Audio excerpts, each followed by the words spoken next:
तो कैसे हो बच्चा लोग, ओवरव्यू देख लिया? कहा था ना केमिकल रिएक्शन और इट्स इक्वेशन पढ़ेंगे। हैं? ये कौन सी चीज है सोच रहे हो? कोई दिक्कत नहीं है।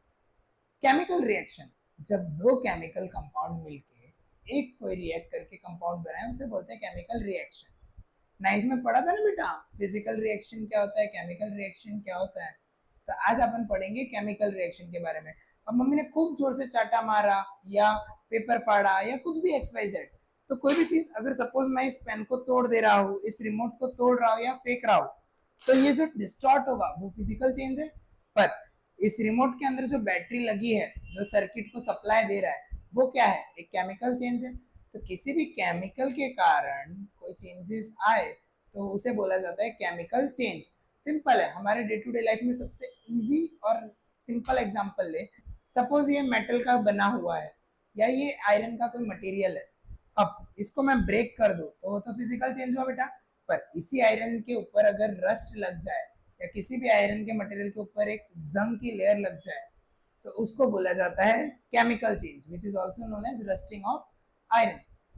जब दो केमिकल कंपाउंड कंबाइन होके कुछ भी रिएक्ट करके कुछ चेंज लाते हैं, उसी रिएक्शन को बोला जाता है केमिकल रिएक्शन। और दूसरा पार्ट हमारा चैप्टर का है केमिकल इक्वेशन। जैसा कि आप पीछे देख सकते हो कि केमिकल रिएक्शन और केमिकल इक्वेशन है। रिएक्शन में क्या हो रहा है, जब दो केमिकल कंबाइन हो रहे हैं और एक नया कंपाउंड बना रहे हैं, या दो से ज्यादा चीजें रिएक्ट हो रही है और नया कंपाउंड बना रहे हैं, तो वो हो गया हमारा केमिकल रिएक्शन। और इसको हम शॉर्ट फॉर्म में लिखते हैं, लेफ्ट में शॉर्टकट्स यूज करते हो ना, उसी तरीके से जब इसको हम शॉर्ट फॉर्म में यूज करते हैं और सिंबॉलिक फॉर्म में लिखते हैं, उसे बोला जाता है chemical equation. The symbolic representation of chemical reaction is called as chemical equation. समझ आया बच्चा लोग? तो बढ़े हम हमारे चैप्टर की ओर। Ready? So let's move on. So what is chemical reaction? बढ़े अपने टॉपिक पे। So chemical reaction is a process in which one or more substances, that is also called as reactant, which takes part in reaction, are transformed into a new substances, which is also known as product, and this is called as chemical reaction, and they shows variety of property. मतलब अगर सीधी भाषा में बोलूं तो अगर ये reactant side है और ये प्रोडक्ट साइड है, दो रिमोट मिलके एक रिमोट बना रहे हैं, रिएक्टेंट और प्रोडक्ट। सो जब दो या दो से ज्यादा केमिकल वाली चीजें मिलके एक प्रोडक्ट बना रही है, उसी को बोला जाता है केमिकल रिएक्शन। अब केमिकल रिएक्शन के कारण होता क्या बेटा? अभी आयरन पे जंग लगा, ये आयरन था ना हमारा, इस पे जंग लगा, हमें कैसे पता चला? तो इसका कलर चेंज होता है। जी हाँ, तो जब भी केमिकल रिएक्शन होता है तो चार मेन चीजें हैं बेटा। Change in state, change in colour, change in temperature, evolution of gas, और एक चीज है formation of precipitate. Formation of precipitate क्या है बेटा? ये एक नया टर्म है। अभी सपोज ये बॉटल है, इसमें मैंने केमिकल डाला, वो अच्छे से मिक्स हो गया और उसका टेम्परेचर हीट हुआ। सपोज ये हमारे शॉर्ट्स में आपको सारी चीजें मिलेगी, चेंज इन टेम्परेचर का अपन ने वीडियो डाला है, वो आप गो थ्रू कर सकते हो बेटा। तो अगर इसमें मैंने कोई केमिकल डाला और ये गर्म हुआ, ये सब्सटेंस, तो चेंज इन टेम्परेचर हुआ। सेम ये ढक्कन गैस के प्रेशर के कारण खुल जा रहा है, यानी इवोल्यूशन ऑफ गैस। इस बॉटल के पानी का कलर चेंज हो जा रहा है किसी केमिकल चेंज के कारण, तो चेंज इन कलर। अब चेंज इन स्टेट मतलब अभी ये लिक्विड में, पर इतना ज्यादा कोई केमिकल रिएक्टिव है कि वो बॉटल के अंदर के पानी को भी वेपर्स में कन्वर्ट कर दे रहा है, यानी चेंज इन स्टेट। और लास्ट में कभी कभी कोई केमिकल क्या होता है बेटा, नीचे जम जाता है, नीचे एक अपना लेयर बना लेता है हार्ड सॉलिड, उसे बोला जाता है प्रेसिपिटेट। तो केमिकल चेंज के कारण पांच मेन चीजें: change in colour, change in state, evolution of gas, change in temperature, formation of precipitate. समझ आया बच्चा लोग? बढ़े आगे। So moving on to next, अब आगे क्या है? इधर तक क्लियर हुआ बच्चा लोग कि केमिकल रिएक्शन में क्या चेंजेस दिखते हैं? Change in colour, change in temperature, change in state, evolution of gas, formation of precipitate. इधर तक क्लियर हुआ? अब बढ़ते हैं आगे की ओर। So what is chemical equation? तो a chemical equation represent a chemical reaction using a symbol form, यानी सिंपल भाषा में डिफाइन करें तो symbolic representation of chemical reaction is known as chemical equation. अब मैं अगर आपको सपोज बोलूं कि magnesium magnesium plus oxygen gives magnesium oxide. तो ये कितना बड़ा बड़ा लिखना पड़ रहा है ना बेटा। तो इसको अगर सिंबल के फॉर्म में लिखा जाए, शॉर्टकट फॉर्म में, तो कैसे लिख सकते हैं? मैग्नीशियम को हम जानते हैं Mg बोला जाता है, ऑक्सीजन को हम जानते हैं O2 बोला जाता है। जब ये रिएक्ट करता है तो MgO बनता है, जिसे बोला जाता है magnesium oxide. So a symbolic representation of any chemical reaction is known as chemical equation. Got the point बेटा?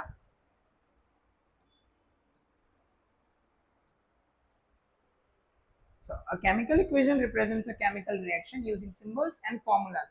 Example, hydrogen plus oxygen gives water. That is H2 plus O2 gives H2O. Got the point बेटा? अब बढ़ते हैं आगे आज के अगले topic में, balanced chemical equation. Now what do you mean by balancing? Work life balance करते हैं उसी तरीके से कि हर केमिकल इक्वेशन को बैलेंस करना जरूरी है।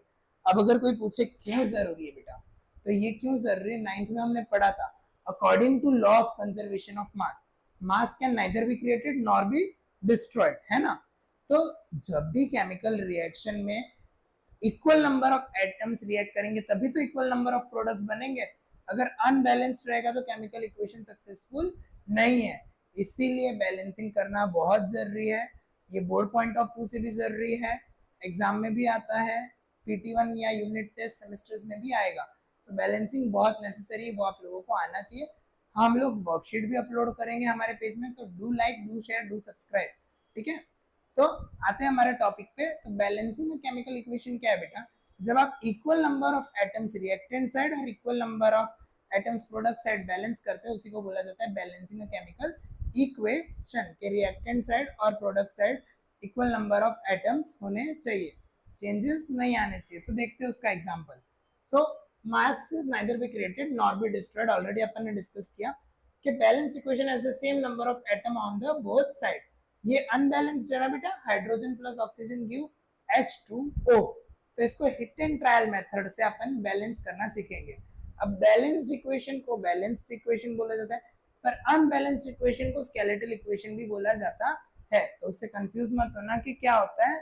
अब एक क्वेश्चन बेसिक हम बैलेंसिंग का देखेंगे, फिर कुछ क्वेश्चंस आपको हम होमवर्क के लिए देंगे और अपकमिंग हमारे सेशंस में वो सॉल्व करेंगे। तो हम एक एग्जांपल लेते हैं, H2 plus O2 gives H2O। अब जनरली जैसे जैसे आप प्रैक्टिस करोगे ना बेटा, तो अपने आप क्लियर हो जाएगा। इनिशियल है तो टफ लगेगा। इसको हम बोलते हैं रिएक्टेंट साइड, इसको हम बोलते हैं प्रोडक्ट साइड। तो रिएक्टेंट साइड में LHS और प्रोडक्ट साइड को RHS भी बोला जाता है। इधर तक क्लियर हुआ बच्चा लोग? अब लेफ्ट हैंड साइड में कितने एलिमेंट्स हैं? एक हाइड्रोजन है, एक ऑक्सीजन है। कितने मॉलिक्यूल्स ऑफ हाइड्रोजन है या कितने एटम्स है? दो। ऑक्सीजन भी कितने? दो। इस साइड हाइड्रोजन कितने बेटा? दो।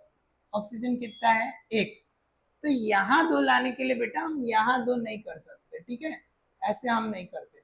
बैलेंस में क्या करते हैं, किसी भी कंपाउंड के आगे लिखते हैं तो पूरा मल्टीप्लाई होता है। यानी यहाँ मुझे दो लाना है ऑक्सीजन, तो यहाँ पे 2 लगाऊंगा, समझ आया बेटा।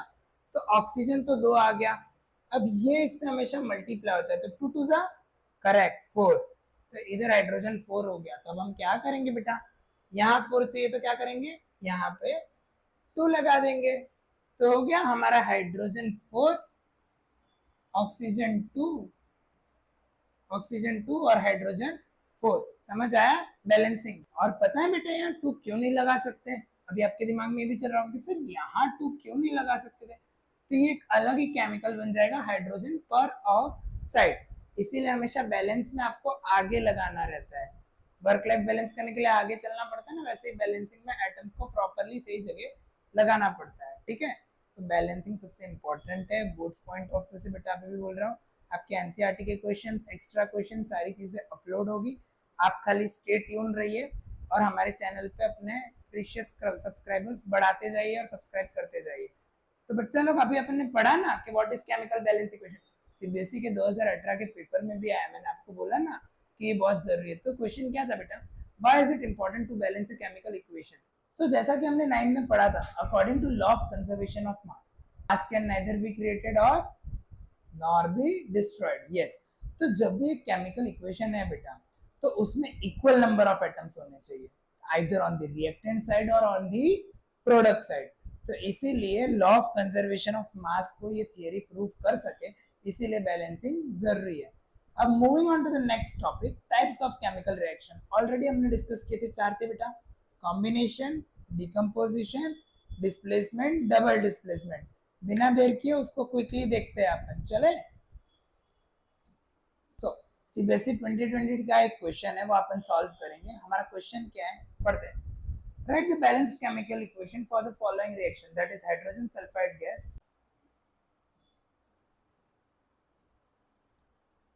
हाइड्रोजन सल्फाइड जब ऑक्सीजन के प्रेजेंस में बॉन्ड होगा तो देगा सल्फर डाइऑक्साइड प्लस वाटर। तो इसको बैलेंस करें बच्चा लोग, इधर 2 हाइड्रोजन मॉलिक्यूल्स हैं, इधर भी 2 है, इधर ऑक्सीजन 2 है, इधर ऑक्सीजन 2 है, इधर सल्फर 1 है, इधर सल्फर 1 है, पर इधर ऑक्सीजन बेटा 3 है। इधर हम क्या करेंगे, ठीक है। सो बच्चा लोग आंसर क्या होगा, जब हाइड्रोजन सल्फाइड ऑक्सीजन के साथ रिएक्ट करता है तो बनेगा सल्फर डाइऑक्साइड और वाटर।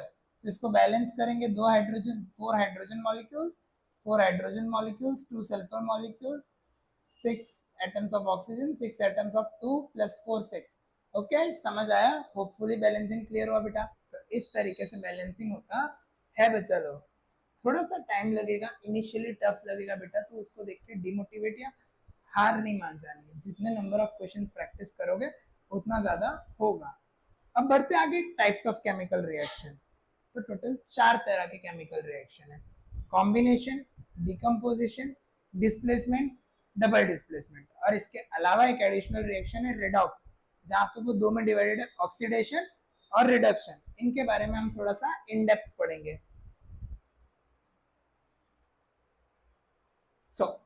पहला रिएक्शन है कॉम्बिनेशन। अब सपोज सिंपल भाषा में बोलूं तो ये 2 बॉटल्स है, ये दोनों कंबाइन होके एक बड़ी बॉटल बना रहे हैं। तो एक कॉम्बिनेशन हो गया कि भाई 2 केमिकल्स मिल रहे हैं और एक नया केमिकल बना रहे, तो वो रिएक्शन हो गई कॉम्बिनेशन रिएक्शन।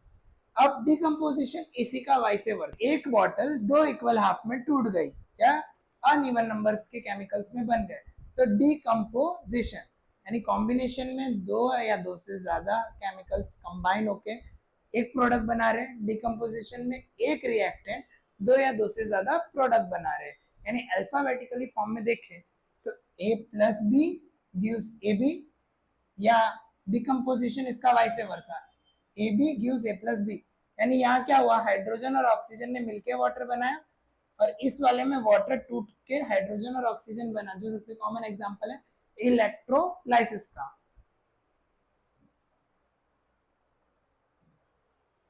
तो ये 4 केमिकल रिएक्शन है बच्चा लोग, combination, decomposition, displacement, double displacement. Combination में जैसा कि मैंने बोला A + B गिव्स AB, ये AB टूट के A और B में हुआ। अब डिस्प्लेसमेंट और डबल डिस्प्लेसमेंट क्या बेटा, ये सॉल्ट्स के बीच में होता है। अपन ने पॉलीएटॉमिक आयंस पढ़े थे ना, वैसे ही सॉल्ट्स के बीच में रिएक्शन होता है। जैसे मैंने बोला iron sulphate, copper sulphate, barium sulphate, aluminium sulphate. तो एक रिएक्टिविटी सीरीज है जिसको अपन अपकमिंग क्लासेस में पढ़ेंगे। तो जब एक highly reactive metal low reactive metal की जगह ले ले, उसको धक्का मार के चल हट मेरी जगह है कर ले, तो वो हो गया डिस्प्लेसमेंट रिएक्शन। मतलब सिंपल भाषा में बोलो, ये बॉटल और ये बॉटल में कौन सी बॉटल ज्यादा ताकतवर है, अगर देखने जाए तो ये बड़ी है, तो ये इस वाली को गिरा देगी। तो इसने क्या किया, इसकी जगह ले ली, करेक्ट। तो इसने किया डिस्प्लेसमेंट रिएक्शन। यानी ए बी अगर एक केमिकल है तो सी क्या कर रहा है, बी को रिप्लेस करके खुद अपनी जगह बना ले रहा है, बी को बेचारे को अकेला छोड़ दे रहा है। तो AC + B। डबल डिस्प्लेसमेंट में भी सेम चीज है, ये एक बॉटल ये एक बॉटल, ऐसे 2 बॉटल और ले लेंगे तो क्या हो जाएगा बेटा, ये जो छोटी बॉटल से एक दूसरे की जगह एक्सचेंज हो जाएंगे। यानी AB और CD बोलूं मैं तो AD और BC बन जाएगा। AC और BD बन जाएगा। क्लियर? AB और CD बोला तो A और D, सेम A और C मिक्स हुआ और B और D, यानी दो मेटल्स आपस में सॉल्ट्स के साथ एक्सचेंज हो जाएंगे। गॉट द पॉइंट बेटा? तो अब आते हैं हम एग्जांपल पे। कॉम्बिनेशन का पहले, जैसे कॉम्बिनेशन सिंथेसिस को कॉम्बिनेशन भी बोला जाता है। तो जैसे कि यहाँ सोडियम और क्लोराइड है और हमें क्या बना, सोडियम क्लोराइड, यानी दो केमिकल कंपाउंड्स मिलके या दो केमिकल एलिमेंट्स मिलके एक कंपाउंड बना रहा है, वो हो गया कॉम्बिनेशन। अब आते हैं डिकम्पोजिशन पे। कॉपर सल्फेट है, वो टूट के किस में बन गया बेटा, कॉपर ऑक्साइड और कार्बन डाइऑक्साइड। तो एक एलिमेंट या एक कंपाउंड टूट के दो इक्वल नंबर्स में बन गया, दो अलग अलग कंपाउंड्स बना रहा है। अब सिंगल रिप्लेसमेंट को डिस्प्लेसमेंट भी बोला जाता है और डबल रिप्लेसमेंट को डबल डिस्प्लेसमेंट भी बोला जाता है। यहाँ पे क्या हो रहा है बेटा, आयरन कॉपर सल्फेट, जैसा कि मैंने बोला आयरन क्या करेगा, कॉपर को डिशुम करके मार के अपनी जगह बना लेगा और बेचारा कॉपर रोते रोते अकेला हो जाएगा। तो कॉपर अकेला और आयरन सल्फेट, इधर तक क्लियर हुआ? और डबल डिस्प्लेसमेंट में क्या हो जाएगा,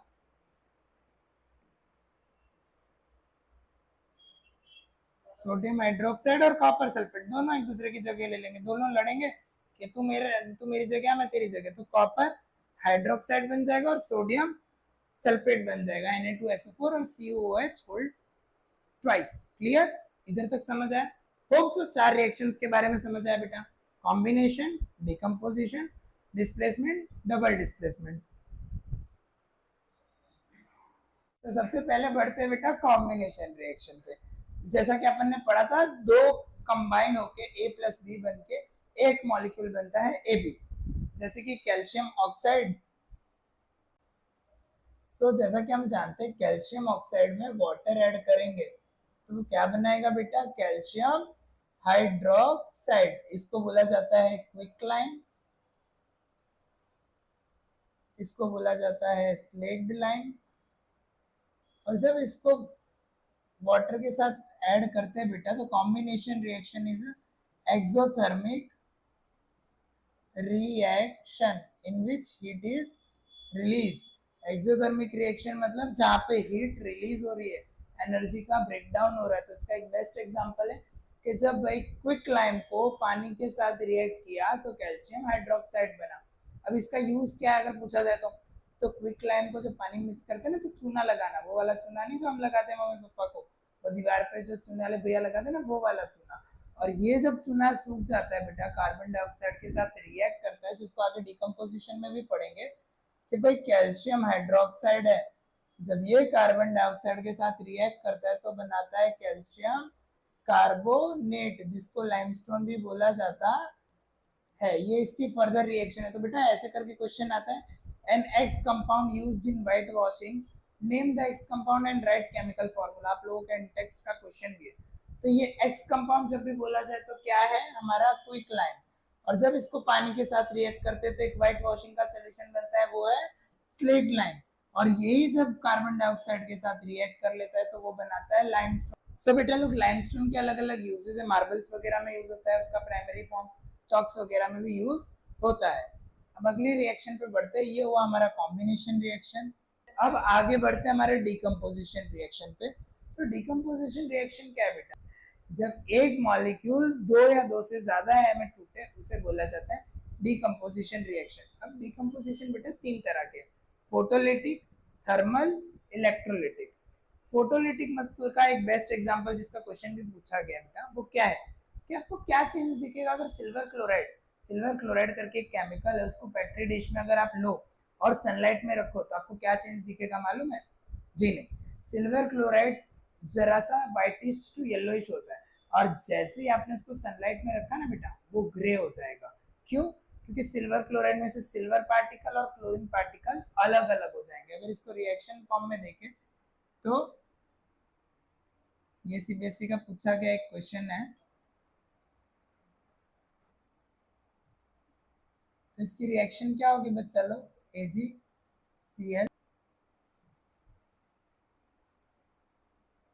जब उसको सनलाइट में रखेंगे बेटा तो क्या हो जाएगा, Ag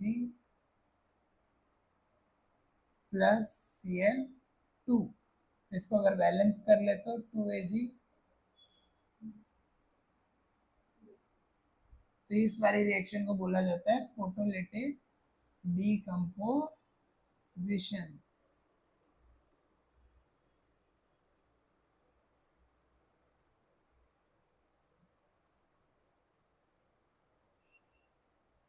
कि भाई सनलाइट के कारण जब कोई चीज टूट रही है उसको बोला जाता है फोटोलिटिक डीकंपोजिशन। होप सो इधर तक क्लियर हुआ बेटा लोग।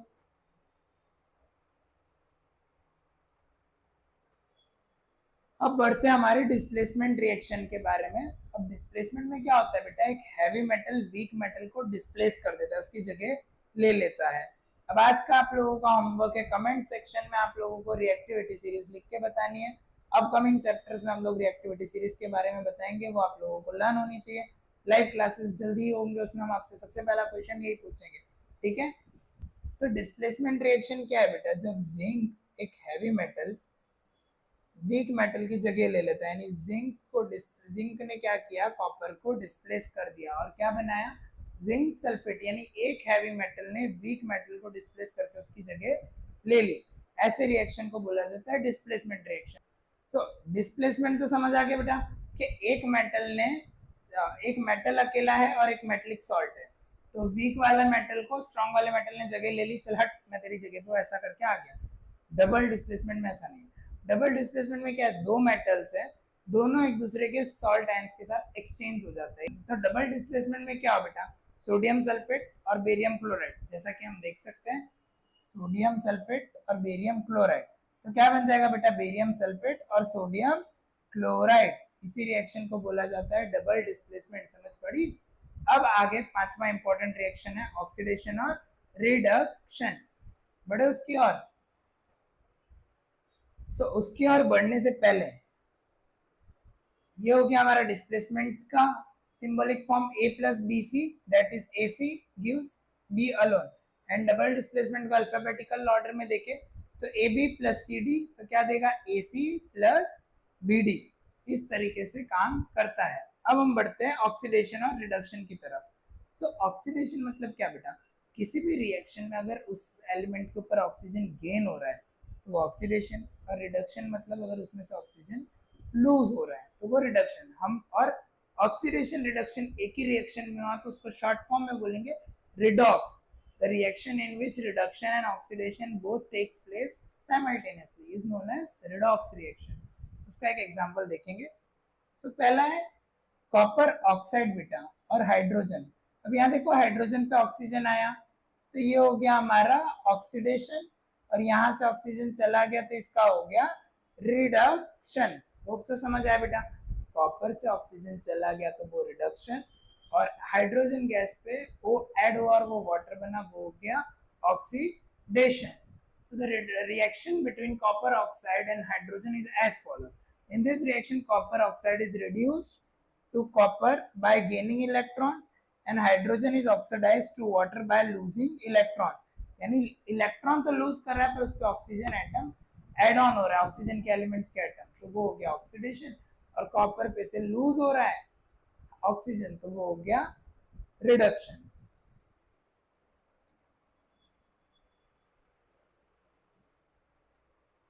एक बहुत अच्छा क्वेश्चन आया हुआ है, what is a redox reaction, identify the substance that are oxidised and reduced. तो हम कमेंट सेक्शन में इसका भी वेट करेंगे, मैं बता भी दे रहा हूं पर मैं वेट जरूर करूंगा बेटा और रिडॉक्स रिएक्शन के एग्जांपल्स आप लोगों से। तो जिंक ऑक्साइड रिड्यूस होके जिंक बना तो ये रिडक्शन हुआ बेटा, और कार्बन पे एक ऑक्सीजन एड ऑन हुआ तो ये हो गया ऑक्सीडेशन। होप सो समझ आया बेटा। किसी भी एलिमेंट पे ऑक्सीजन एड ऑन हो गया तो ऑक्सीडेशन, एलिमेंट्स ऑक्सीजन रिड्यूस हो गया तो रिडक्शन। तो बेटा ये क्या हुआ, रिड्यूस हो गया जिंक, और इसका क्या हो गया रिडक्शन, और इसका क्या हो गया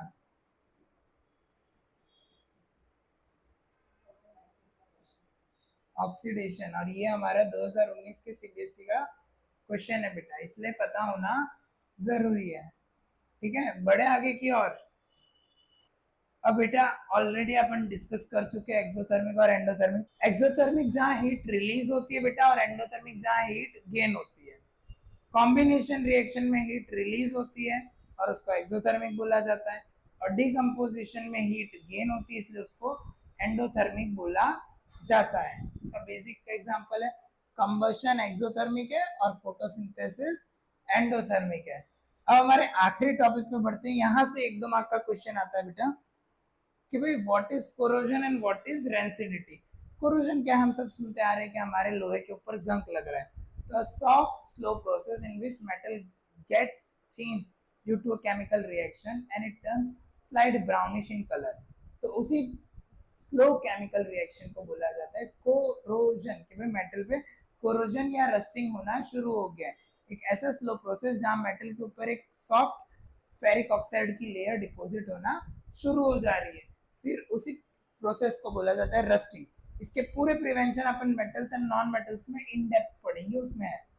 और नेक्स्ट है रेंसिडिटी। बारिश के दिनों में फील किया होगा कि भाई जब हम कुछ खाते पीते हैं तो हमारा खाने पीने का जो टेस्ट है वो चेंज हो जाता है, खाना सॉगी हो जाता है, चिप्स वगैरह सॉगी हो जाते हैं, या खाना स्मेल करने लगता है, या अचार में से बहुत दिन पड़ा रहा तो ऑयल रिलीज आउट हो जाता है, ऑयल से स्मेल आने लगती है। तो जब भी किसी भी एडिबल चीज यानी खाने वाली चीजों में से स्पॉइलेज हो जाता है, spoilage of food and release of fats and oils from that edible item is known as rancidity. कि भाई किसी भी खाने वाली चीज से फैट्स और ऑयल रिलीज आउट हो जाता है, उसी को बोला जाता है rancidity. Correct. So take home lesson क्या है बेटा? सबसे पहले बैलेंसिंग बहुत जरूरी है बेटा केमिकल इक्वेशन।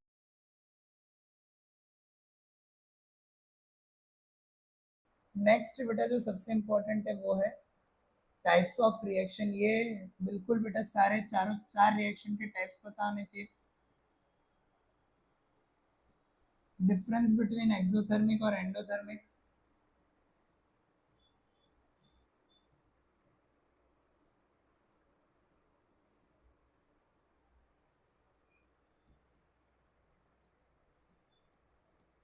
और 2 मार्क्स में जो आता है वो है कोरोजन और रेंसिडिटी। और मैक्सिमम क्वेश्चन बेटा इसके इंटेक्स से आते हैं और एक्सरसाइज से आते हैं, तो do practice Intex question and exercise question. और इस चैप्टर के हमने बहुत सारे लाइव वीडियोस दिखाए बेटा, लाइव एक्सपेरिमेंट्स दिखाए कि मैग्नीशियम ब्रिथिंग कैसे डेजलिंग फ्लेम के साथ जलता है, कैसे एक्सोथर्मिक रिएक्शन काम करती है, और वीडियोस आएंगे बेटा, बस आप देखते रहिए, अपडेटेड रहिए, और मिलते हैं next chapter yes live process के साथ। और तब तक के लिए आपसे क्या चाहिए हमको? बेल आइकन पे क्लिक करिए, लाइक बटन दबाइए, और हमारे अपडेट्स के लिए सब्सक्राइब बटन दबाते हुए जाइए। और कमेंट्स अच्छी लगे वीडियो तो comments do like and do share बच्चा लोग। Stay safe, stay healthy, keep smiling. Bye bye बच्चा लोग।